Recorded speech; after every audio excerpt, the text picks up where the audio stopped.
La Iglesia de los Primogénitos. Un sermón predicado la noche del domingo 30 de noviembre de 1862 por Carlos Haddon Spurgeon. La congregación de los primogénitos que están inscritos en los cielos. Hebreos capítulo 12 y versículo 23. La Asamblea General e Iglesia de los primogénitos que están inscritos en los cielos. La Biblia de las Américas. Pablo cabalmente había estado dando una breve descripción de la gran asamblea de los hijos de Israel alrededor del monte Sinaí, el monte que se podía palpar y que ardía en fuego, como un volcán gigantesco. Había pintado con viveza la oscuridad, las tinieblas y la tempestad, y el sonido de la trompeta y la voz que hablaba, y las aterradas multitudes que permanecían, trémulas a cierta distancia, e incluso a Moisés, su gran líder, que estaba tan alarmado que dijo: «Estoy espantado y temblando». Pablo se propone que esa descripción nos enseñe el efecto que produce la dispensación legal. Puede alarmar y condenar, pero no puede salvar. Ustedes que están bajo la ley, ustedes que están procurando ganar el favor de Dios mediante sus buenas obras, ustedes que suponen que el mérito humano puede traerles la salvación, miren a las llamas que vio Moisés e inclínense humildemente y tiemblen y desesperen. Ustedes que piensan que pueden vivir como lo requiere la ley y alcanzar así la vida eterna, bien harían en quedarse tiritando y temblando delante de este Todopoderoso, aunque invisible Dios, cuyos rayos se descargan delante de sus ojos y cuya voz de trueno debe alarmar al más empedernido corazón. Terrible es la difícil situación del hombre que tiene que depender de lo que el Sinaí puede darle. Es desgraciado en la vida, será turbado en la muerte y se perderá para siempre en la eternidad. Por las obras de la ley nadie será justificado. Todos los que dependen de las obras de la ley están bajo maldición. Por gracia sois salvos por medio de la fe, y esto no de vosotros, pues es don de Dios, no por obras, para que nadie se gloríe. Habiendo hecho esa descripción del Sinaí por vía de contraste, Pablo presenta ahora un cuadro mucho más agradable de la dispensación del Evangelio. Los cristianos tendrán también su grandiosa asamblea. Hay un monte sobre el cual todos aquellos que están bajo la gracia se congregarán un día, un monte que no humea, pues es el monte de Sión, la ciudad del Dios viviente, la Jerusalén celestial. Habrá palabras allí, pero serán palabras de cantos sagrados y notas de santa alegría. Podría haber trompetas allí, pero serán las trompetas de plata que proclamarán el jubileo eterno. Moisés estará allí, pero no estará espantado ni temblando, pues cuando llegue a ese monte, Dios olvidará todos sus temores y se gozará incesantemente en el Señor su Dios. Los creyentes conforman esa multitud, la cual nadie puede contar, que se habrá de congregar sobre ese monte glorioso para guardar un sempiterno día de fiesta. En verdad seremos felices cuando por gracia acudamos a la Asamblea General y Congregación de los Primogénitos cuyos nombres están inscritos en los cielos, cuando veamos ese espectáculo que le fue revelado a Juan en Patmos, un cordero que está en pie sobre el monte de Sión, y con él aquellos que tienen el nombre de su Padre escrito en sus frentes, que siguen al cordero por donde quiera que va y que son sin mancha delante del trono de Dios. El primer punto al cual quiero dirigir su atención es la descripción dada a los creyentes como la Iglesia de los primogénitos. A continuación quiero recordarles aquello que se dice de su inscripción. Están registrados o inscritos, como lo traduce la lectura marginal, en el cielo. Y luego, en tercer lugar, tendré algo que decir concerniente a su gran asamblea general, cuando todos los justos sean reunidos a Cristo, para no apartarse de Él nunca jamás. Para comenzar entonces de nuestro texto deducimos que los creyentes en Cristo son descritos como la Iglesia de los primogénitos. Trataré de autoexaminarme por medio de mis propios comentarios, según los vaya expresando, y espero que todos podamos cuestionarnos para ver si pertenecemos a esta Asamblea General. Mediante el término primogénito se significa con frecuencia en la Escritura el más excelente, el principal, de Jesucristo debido a la excelencia de su carácter. Se dice que es el primogénito entre muchos hermanos, el primogénito de toda creación y el primogénito de entre los muertos, para que en todo tenga la preeminencia. Así, aunque los creyentes son por naturaleza hijos de ira, igual que todos los demás, sin embargo, después de que Cristo los ha renovado, se convierten en los excelentes de la tierra en quienes está todo su deleite. Muéstrame a un hombre que haga una profesión de religión, pero que sea un borracho, y yo les diría de inmediato que su profesión es una mentira. Muéstrame a otro hombre que diga que es un seguidor de Cristo, aunque oprima a los pobres, le robe su salario a los trabajadores, un hombre codicioso que solo se preocupe por sí mismo y cierre contra sus hermanos necesitado su corazón, y yo no dudaría en preguntarles cómo mora el amor de Dios en él. Si la gracia que profesamos tener no nos hace mejores que otros, entre más rápido nos deshagamos de ella sería mejor. ¿Qué hacéis de más? Fue la pregunta de Cristo a sus discípulos. Si prestáis a aquellos de quienes esperáis recibir, ¿qué mérito tenéis? Porque también los pecadores prestan a los pecadores para recibir otro tanto. De los cristianos, hay algo que debe esperarse que no ha de buscarse en los demás. Ellos profesan haber nacido 2 veces y tener a Dios morando en ellos, como Pablo les dice a los corintios: ¿no sabéis que sois templo de Dios y que el Espíritu de Dios mora en vosotros? Los cristianos profesan ser herederos del cielo y miembros del cuerpo místico de Cristo. Entonces, ¿acaso han de hablar y actuar como lo hacen los impíos y degradarse como aquellos que no han recibido nunca esa vida nueva y más excelsa? Dios no lo quiera. Donde llega la gracia nos levanta y nos mantiene en alto y nos hace nuevas criaturas en Cristo Jesús, de tal forma que las cosas perversas en las que una vez nos deleitamos ya ni siquiera las nombramos, mientras que suspiramos por todo lo que sea virtuoso o de buena reputación para exhibirlo para la alabanza de la gracia del que nos llamó según el designio de su voluntad. Ahora, queridos amigos, pueden hacer de esto una prueba para un examen. Hombre, ¿cuál es tu vida? ¿Qué frutos produces? Si produces espinas, ciertamente eres una zarza.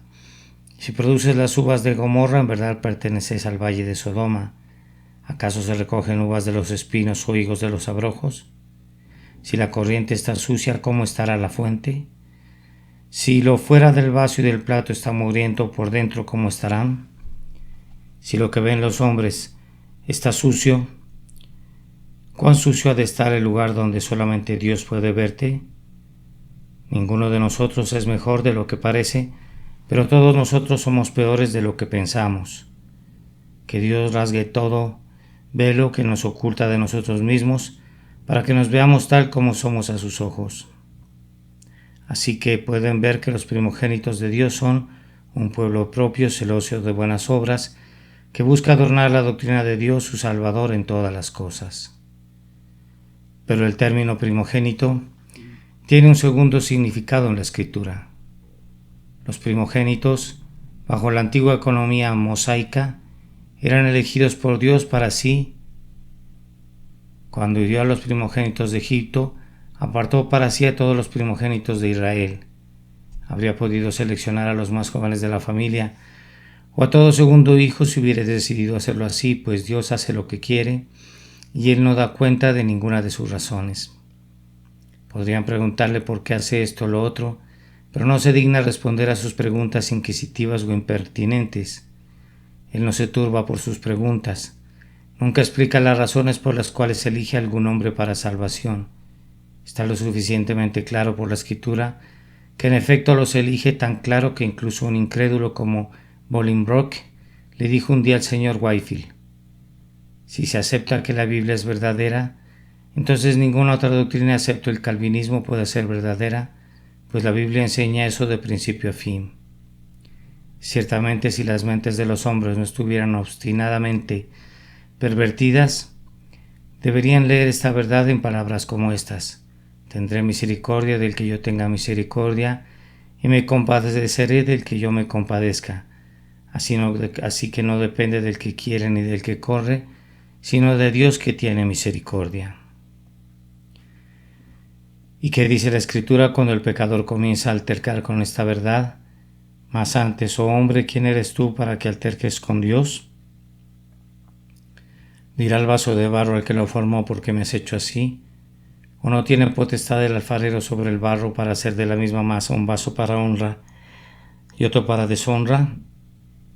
Es un hecho que Dios ha ordenado para vida eterna a una multitud que nadie puede contar, y justo como los primogénitos entre los judíos eran electos típicamente, así los santos se convierten en santos como resultado del decreto divino establecido antes de que la tierra fuese creada.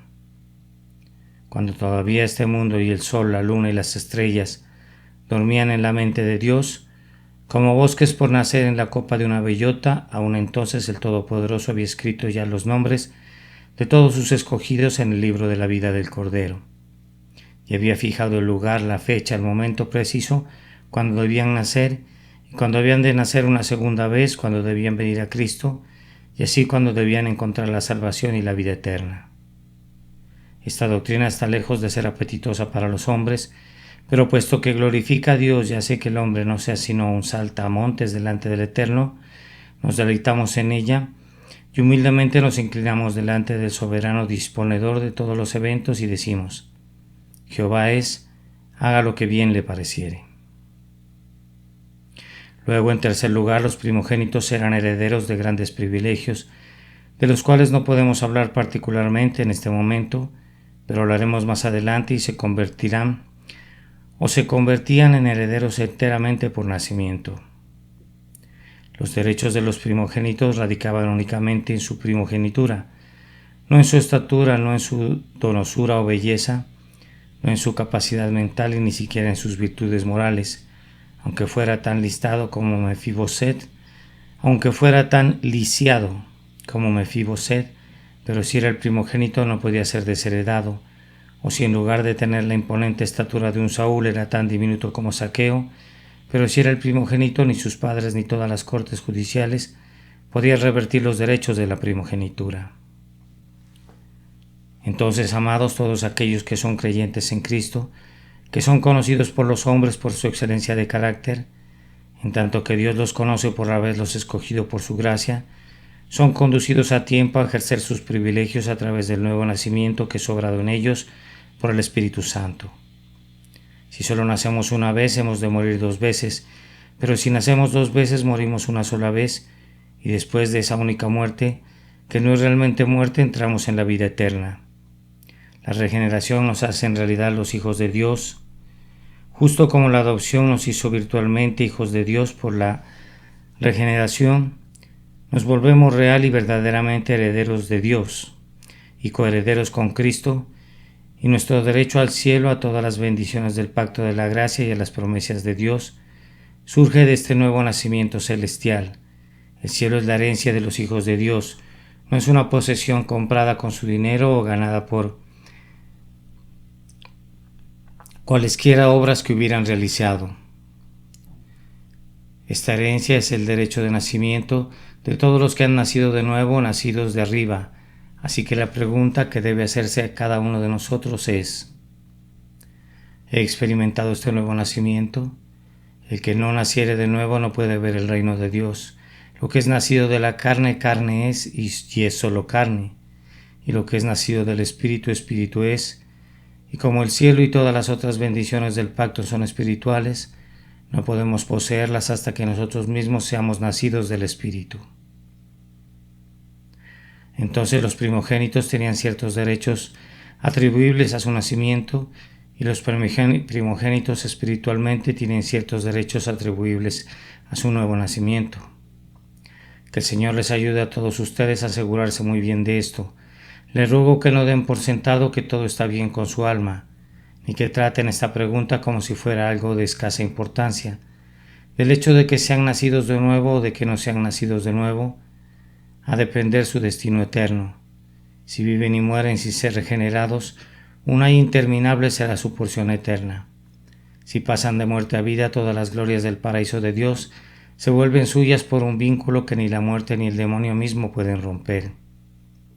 ¿Has pasado de muerte a vida? ¿Cómo puedes saber eso? Por sus frutos los conoceréis. Es la prueba de nuestro Señor. ¿Crees tú en el Señor Jesucristo? ¿Estás confiando únicamente en Él? Estas son preguntas vitales. Si puedes decir verdaderamente, mi esperanza tiene su único fundamento en la sangre y en la justicia de Jesús. Y si esa esperanza va acompañada por la fe que obra por amor y que purifica el corazón y la vida, entonces tú eres uno de los hijos de Dios, y en ese hecho bien puedes alegrarte con gozo inefable y glorioso.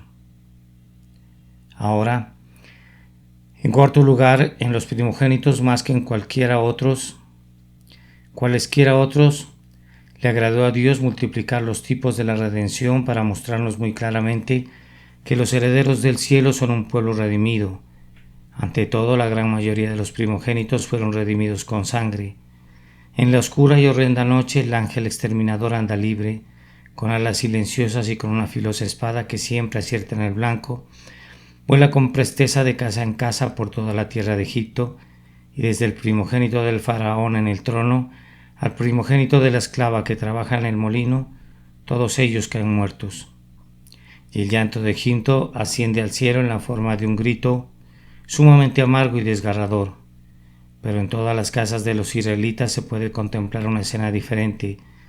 Las puertas permanecen cerradas, hay un cordero asado sobre la mesa, y hombres y mujeres están de pie a su alrededor, ceñidos para un viaje con sus bordones en sus manos, y lo comen apresuradamente.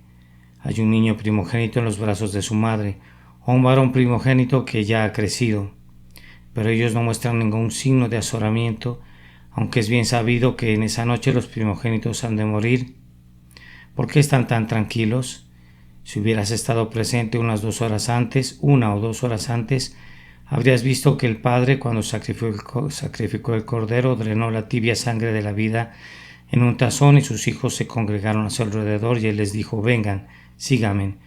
Y tomando con él un manojo de hisopo, salió al exterior de su puerta y golpeó el dintel hasta que lo pintó de rojo con la sangre del cordero, y luego roció los postes a cada uno de los lados, de tal manera que la marca de la sangre era visible en la puerta por todos lados. Y ahora les dijo: hijos míos, estamos a salvo, pues cuando Dios vea la sangre pasará por encima de nosotros, y nuestros primogénitos no serán exterminados, pues la sangre los protegerá.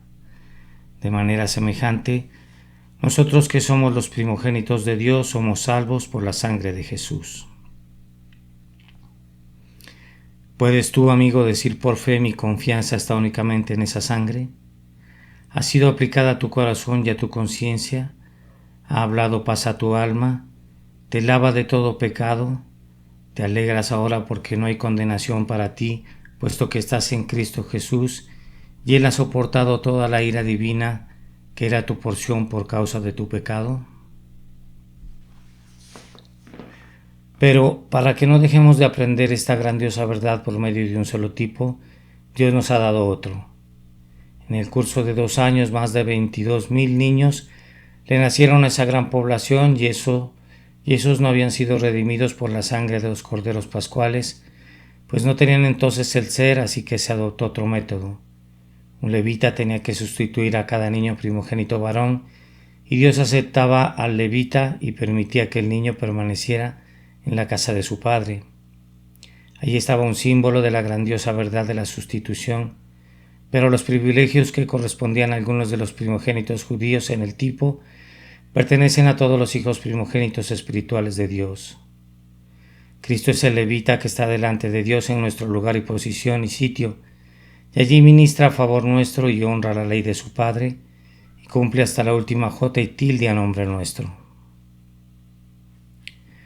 Hubo 273 niños primogénitos judíos, para quienes no se pudo encontrar levitas sustitutos, así que se tuvo que pagar a Aarón y a sus hijos 5 siclos por cabeza como dinero de rescate por ellos. Y de igual manera el plan divino de la redención es muy correctamente expuesto por el apóstol Pedro cuando dice: sabiendo que fuiste rescatados de vuestra vana manera de vivir, la cual recibiste de vuestros padres, no con cosas corruptibles como oro o plata, sino con la sangre preciosa de Cristo, como de un cordero sin mancha y sin contaminación. Pongan estas tres cosas juntas: redención por la sangre, redención por sustitución y redención por compra. Y entonces tendrán una idea muy clara de lo que significa la expiación en referencia a los primogénitos. Cualesquiera de las tres bastaría para el santo iluminado, pero las tres juntas proyectarán una hermosa luz sobre la cruz de Cristo, y bajo esa luz podremos ver claramente cómo llevó nuestros pecados en su propio cuerpo en el madero y trajo una redención eterna para todos sus elegidos. Cada uno de nosotros ha de hacerse estas preguntas. ¿Soy redimido por la preciosa sangre de Cristo? ¿Se interpuso Él como sustituto y fianza por mí? ¿Soy comprado con el precio que Él pagó por su pueblo en la cruz?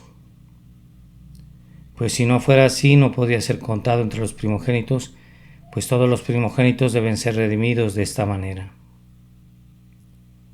Nuestro tiempo vuela tan rápidamente que me temo que las otras dos divisiones de mi discurso tendrán que sufrir una merma, pero debo recordarles, tal como prometí hacerlo, que los primogénitos, habiendo sido redimidos, tenían privilegios muy especiales. Primero, tenían una doble porción de los bienes de sus padres. Por esta razón, Eliseo, quien fue en el sentido profético el primogénito de Elías, como su hijo espiritual, le imploró: te ruego que una doble porción de tu espíritu sea sobre mí. Ahora Dios es bueno para todos los hombres y sus piedades son sobre todas sus obras, pero su favor especial está reservado para los llamados y escogidos y fieles a quienes ha redimido. Los primogénitos tenían también el privilegio del sacerdocio en los antiguos tiempos patriarcales, y todo el verdadero Hijo de Dios es hecho un rey y un sacerdote para Dios, para ofrecer diariamente sacrificios espirituales y aceptables por medio de Jesucristo. El primogénito era en muchos aspectos un gobernante sobre toda la casa, y Cristo, el grandioso primogénito, es el gobernante supremo de su iglesia, y nosotros, en Él y por medio de Él, somos hechos gobernantes sobre muchas cosas, y Él nos invita para que ascendamos al trono y para que reinemos con Él como primogénitos de Dios, reyes y sacerdotes para Él y para siempre. Ahora, en segundo lugar, y muy brevemente, hagámonos la siguiente pregunta: ¿cuál es el significado del empadronamiento de los primogénitos? Moisés tenía que registrar los nombres de los primogénitos judíos, y descubrimos que hasta la era de los apóstoles había algunas personas muy ocupadas acerca de lo que Pablo llama genealogías interminables, que acarrean disputas más bien que edificación de Dios, que es por fe. Pero, queridos amigos, hay un empadronamiento acerca del cual deberíamos estar altamente interesados. Hay ciertos nombres escritos en el libro de la vida del Cordero, y debería ser para ustedes y para mí un asunto de solemne interés investigar si nuestros nombres están escritos allí. ¿Están sus nombres y mi nombre escritos en ese sagrado rollo secreto de los elegidos de Dios? Nosotros no podemos escalar a las alturas del cielo para escudriñar las páginas de ese libro sellado, ni tampoco podemos descubrir los secretos que el Altísimo ha registrado allí. Es imposible que leamos nuestros nombres allí, pero hay ciertas evidencias mediante las cuales podemos decir si están o no están allí. Ante todo, ¿piensan que están allí? ¿Acaso no hay muchas personas aquí que han de decir verazmente: no tenemos ninguna razón para pensar que están allí? Cuando se pasa revista a nuestras tropas, si tú estás allí, puedes oír los nombres y las respuestas a los hombres. Juan tal, presente Señor. Tomás tal, presente Señor. Presente Señor. Y así prosiguen a través de todos los rangos. Ahora, supón que fuera posible que un ángel pasara revista a los redimidos desde este púlpito. ¿Crees que leería tu nombre y que tú serías capaz de responderle: presente Señor? No, dices tú. A menos que dijera una falsedad voluntaria, no me atrevería a decir que mi nombre está en el libro de la vida del Cordero. Bien. Entonces, si sus propios corazones los condenan, recuerden que Dios es mayor que sus corazones y sabe todas las cosas. Entonces, ¿cuánto más deberá condenarlos? Posiblemente habrá algunas personas que digan: Nosotros esperamos que nuestros nombres estén escritos allí. Así que les pregunto, queridos amigos, ¿son ustedes como aquellos cuyos nombres están escritos indudablemente allí? ¿Tienen la fe de Abraham o algo parecido a esa fe? ¿Desean tener una santidad como la que Pablo ambicionaba? Cuando leen la historia de la vida de un hombre piadoso, ¿sienten que la vida de ustedes es conforme con la suya? Pues después de todo, el carácter ha de ser el gran fundamento del juicio, y si tu vida no fuera como la vida de los santos, ¿cómo puedes esperar encontrar tu nombre registrado donde sus nombres están escritos? Además, todos los elegidos tienen sus nombres escritos debajo del nombre de su Señor, el Cordero. ¿Están confiando en Cristo? ¿Están descansando en Él? ¿Está la vida de ustedes vinculada a la suya? ¿Sienten que hay un vínculo que no puede ser cortado que los une a ustedes y a Cristo estrechamente, de tal forma que nadie ni nada que pudiera suceder serían capaces de separarlos del amor de Dios que es en Cristo Jesús su Señor? Muy bien, entonces si este es el caso en cuanto a ustedes tengan la seguridad de que su nombre está en ese libro, pero sin Cristo ustedes están sin esperanza. Separados de Él hay certeza de que su nombre no está escrito en el cielo como uno de la congregación de los primogénitos. Te hago otra pregunta. ¿Eres realmente un hijo de Dios? ¿Puedes decirle Abba Padre? ¿Es Dios tu Padre? ¿Has aprendido a confiar en Él como confían en Él sus hijos y amarle como le aman sus hijos? ¿Dependes enteramente de Él? ¿Buscas someterte enteramente a su voluntad y caminar en su senda? Pues si no eres un hijo de Dios en absoluto, ciertamente no eres uno de sus primogénitos. Debo preguntarles también, ¿han pasado de muerte a vida? ¿Ha habido un cambio vital en ustedes en algún momento? ¿Un cambio de tal naturaleza que solo puede ser obrado por el Espíritu Santo? No me refiero a un cambio del tipo que algunas personas necias dicen que han visto algunas veces cuando un hombre está muriendo. Podría no haber habido ningún signo de gracia en el hombre y sin embargo alguien dijo, vi venir tal cambio sobre él, que su rostro se veía muy diferente. Muy posiblemente se veía, pero no es un cambio de rostro lo que se necesita, sino un cambio de corazón. No es un cambio físico, sino un cambio mental, moral, espiritual y divino, el que es obrado en la regeneración. Nadie de ustedes ha de quedarse satisfecho a menos que tengan una incuestionable evidencia de que este cambio ha sido obrado en ustedes por la obra eficaz del Espíritu Santo. Pues a menos que nazcan de nuevo, sus nombres no serán encontrados escritos en el rollo de los primogénitos de Dios.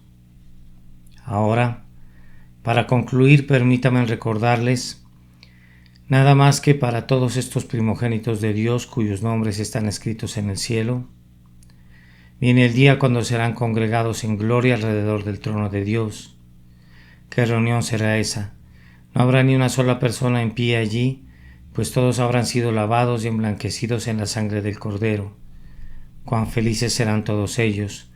No habrá ni una lágrima en ningún ojo, ni un gemido en ningún espíritu, ni una sola nota de angustia en ninguna lengua, pues los días de su aflicción habrán terminado para siempre. Será una asamblea sumamente unida. No habrá ninguna herejía ni ningún cisma, ninguna discordia, ninguna frialdad de corazón. Todos ellos amarán así como han sido amados. Cuán vasta será esa asamblea, y cuando millones de millones se reúnan juntos allí, qué grito de sagrado júbilo se dará cuando eleven un aleluya tras otro. Juan dice, oí una voz del cielo como estruendo de muchas aguas. Tal vez hayan oído al océano rugir en la plenitud de su fuerza. Posiblemente han oído al poderoso océano Atlántico bramando en la costa cuando es azotado con su furia por la tormenta. Así ha de ser la grandeza de los cantos delante del trono de Dios, en la congregación general y en la iglesia de los primogénitos, solo que no ha de ser meramente como estruendo de un agua, sino de muchas. Los océanos se amontonan sobre los océanos, el Atlántico sobre el Pacífico y el Ártico y el Antártico, todos los demás océanos apilados sobre estos, y así habrá de ser la música de los santos, así habrá de ser el canto de los bienaventurados cuando vean el rostro de su Padre, sin un velo interpuesto, y derramen su vasto volumen de alabanza como estruendo de muchas aguas. Cada uno de nosotros debe hacerse la pregunta: ¿estaré yo allí? Si alguien dijera: tengo miedo de que no estaré allí, a declamar fuertemente al Altísimo para que lo saque de ese horrible pozo y ponga sus pies sobre la roca y establezca sus salidas. Pecador, tú estarás, ya sea allí o en aquel terrible lugar donde los lamentos serán más terribles que el grito de los hombres en una batalla o los alaridos de las mujeres en una masacre. Tú estarás ya sea en la gloria o de lo contrario, allá abajo donde las tinieblas, la muerte y la larga desesperación se sientan sobre sus tronos de aflicción. Acude presuroso pecador, acude presuroso a Cristo. Sus heridas como hendiduras en la roca están abiertas para las palomas que necesitan un refugio. Vuela, pecador, vuela. El vengador de la sangre te persigue. Oigo el sonido de sus pies tras de ti y está a punto de darte un golpe mortal, pero la ciudad de refugio está cerca a la mano y está con las puertas abiertas de par en par para darte la bienvenida. Vuela, pecador, vuela. Cree en el Señor Jesucristo y serás salvo. El que creyere y fuere bautizado será salvo.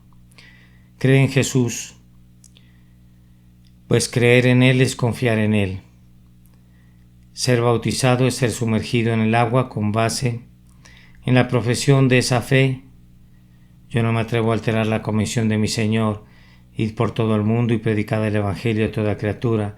El que creyere y fuere bautizado será salvo, mas el que no creyere será condenado.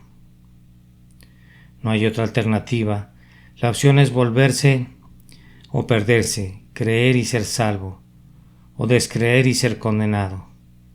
Que Dios en su misericordia haga la elección por ti, pecador, en este preciso momento y te conduzca a la senda eterna, y al Padre, al Hijo y al Espíritu Santo sea toda la gloria, eternamente y para siempre. Amén. Nota del traductor. Cuando el hermano Carlos Spurgeon se refiere al Lord Bolingbroke, este era un miembro de un grupo de la aristocracia a quienes George Whitefield predicaba en el hogar de la condesa de Huntingdon. La iglesia de los primogénitos. Sermón predicado la noche del domingo 30 de noviembre de 1862 por Carlos Haddon Spurgeon en el Tabernáculo Metropolitano, Newington, Londres, y publicado el jueves 14 de julio de 1910. La congregación de los primogénitos que están inscritos en los cielos. Hebreos capítulo 12 y versículo 23. La Asamblea General e Iglesia de los primogénitos que están inscritos en los cielos. La Biblia de las Américas.